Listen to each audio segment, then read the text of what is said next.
अर्जुन एक छोटे शहर में पुलिस ऑफिसर था। ड्यूटी के बीच खाली समय में वो अपने सबसे अच्छे दोस्त समीर के साथ जिंदगी की बातें किया करता था। इसी दौरान कंट्रोल रूम से वायरलेस पर आदेश आता है कि उन्हें एक खतरनाक अपराधी की गाड़ी रोकनी है। दोनों तुरंत पुलिस जीप लेकर निकल पड़ते हैं। कुछ ही देर में वे बैरिकेड वाली जगह पर पहुंच जाते हैं। गाड़ी से उतरते ही दोनों सड़क पर स्पाइक स्ट्रिप बिछा देते हैं और फिर अपनी जीप करीब 100 मीटर पीछे ले जाकर इंतजार करने लगते हैं। तभी दूर से पुलिस की 2 गाड़ियां तेज रफ्तार में एक SUV का पीछा करती दिखाई देती हैं। भागती हुई गाड़ी सीधे स्पाइक पर चढ़ जाती है। टायर फटते ही गाड़ी कई बार पलटती हुई सड़क किनारे जा गिरती है। अर्जुन और बाकी पुलिस वाले बंदूक ताने धीरे धीरे आगे बढ़ते हैं। तभी गाड़ी से एक अपराधी निकलते ही पुलिस पर गोलियां बरसाने लगता है। पलक झपकते ही जबरदस्त गोलीबारी शुरू हो जाती है, लेकिन इसी दौरान अर्जुन के कंधे में गोली लग जाती है और वो जमीन पर गिर पड़ता है। पीछे खड़ा समीर लगातार फायरिंग करता रहता है। आखिरकार अपराधी गोलियों से छलनी होकर ढेर हो जाता है। साथ ही उसका दूसरा साथी भी पुलिस के हाथों मारा जाता है। खतरा खत्म होते ही समीर भागकर अर्जुन के पास पहुंचता है। गोली उसके बुलेट प्रूफ जैकेट के खुले हिस्से में लगी थी। समीर घबराकर उसकी शर्ट फाड़ता है और खून रोकने की कोशिश करते हुए चिल्लाता है, जल्दी एम्बुलेंस बुलाओ। दोनों की दोस्ती कितनी गहरी थी ये साफ दिखाई दे रहा था। अस्पताल में लंबे ऑपरेशन के बाद अर्जुन की जान तो बच जाती है,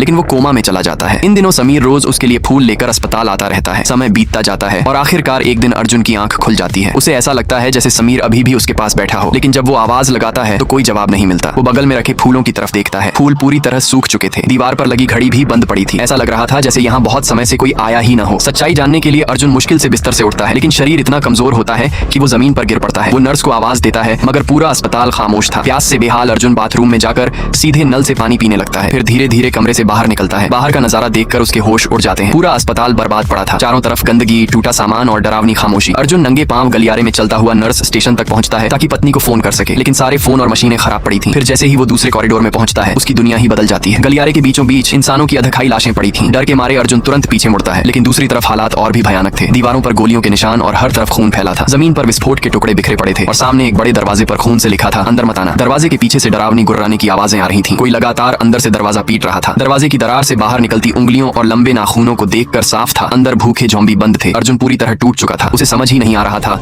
कि आखिर दुनिया के साथ हुआ क्या है। वो लिफ्ट से नीचे जाना चाहता है, मगर बिजली बंद थी। मजबूरी में सीढ़ियों से उतरना पड़ता है। सीढ़ियों में भयानक बदबू फैली हुई थी। अर्जुन नर्स स्टेशन से मिली माचिस जलाकर धीरे धीरे नीचे उतरता है। आखिरी तीली खत्म होने तक वो मुख्य दरवाजे तक पहुंच जाता है। दरवाजा खोलते ही तेज धूप उसकी आंखों पर पड़ती है। कुछ सेकंड तक वो आंखें भी नहीं खोल पाता, लेकिन जैसे ही बाहर आता है उसके पैरों तले जमीन खिसक जाती है।